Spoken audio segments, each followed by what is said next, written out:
So Usher turned down Dreamgirls with Eddie Murphy in that. Could you imagine that? That's when Beyonce was in the movie and the whole nine.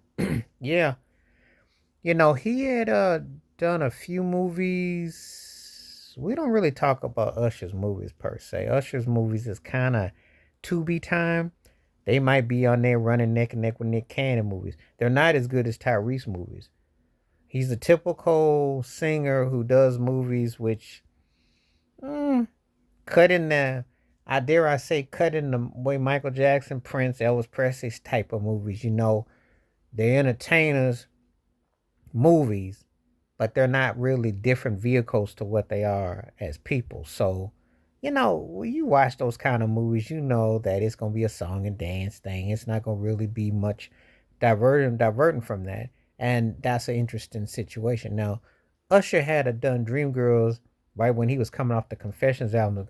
That would have been something because he was in his prime and his peak. Artistically speaking, he was hotter than he could have ever been. But was it a golden opportunity lost? I know it's one of those things that if you happen to do a successful film and it hits with everything, the stars are aligned, then you look like a genius. But if you don't hit it, people question and think you lost your natural. So, um, it's a touchy call. I like Dreamgirls. I didn't love it. I thought Eddie Murphy was trying to channel Jackie Wilson and a few other people. It didn't quite get. He could have gotten an award for it. There was a push for it. It didn't happen. Just think it just came just short of the finish line. Of course, Beyonce was over singing as usual. This is where J Hood, and I'm telling you, not going. She covered Jennifer Holiday, who happens to be related to double side, my mother's side of the family in Houston, Texas, and one of the baddest singers that you never hear about, not in totality. J Hood got all the thunder.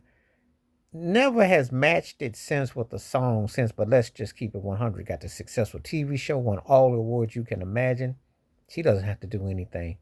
She played Elfie, she made it her own, and she cashed that in. So, for that role. Now, how would it have been for Usher? Well, you're coming off your commercial peak as an artist, and then you go and do a film like that. Because his films are not that memorable. We don't sit around watching Usher movies. Not even Tubi time. You can't even get free popcorn and drink to appreciate them joints.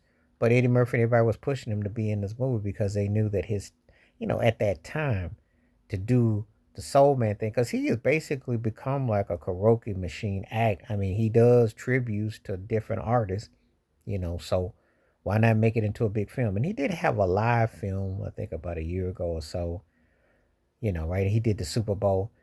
And he's one of those guys that can definitely bring it on the stage. You want to see him bringing it. I don't know.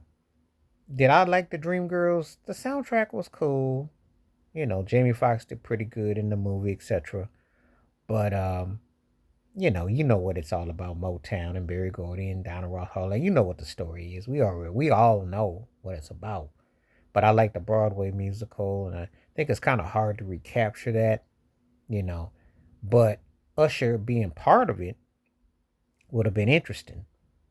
You know, if he ever get a role that actually takes him somewhere, because it's just like it just kind of like going through the motions. But do you think he missed out on not doing the Dreamgirls role with Eddie Murphy? Let me know what you think below in the comments. Please like, subscribe, welcome thoughts, comments, and I do respond. Thank you. Wash your hands, keep your mind clear. Watch out for another. Share it if you like, and hit that membership, because when you do requests like this come true, stay safe, stay blessed, stay woke, stay free. Do you think Usher could have been as big as Beyonce had he done the role? That was the movie take up a mouthpiece.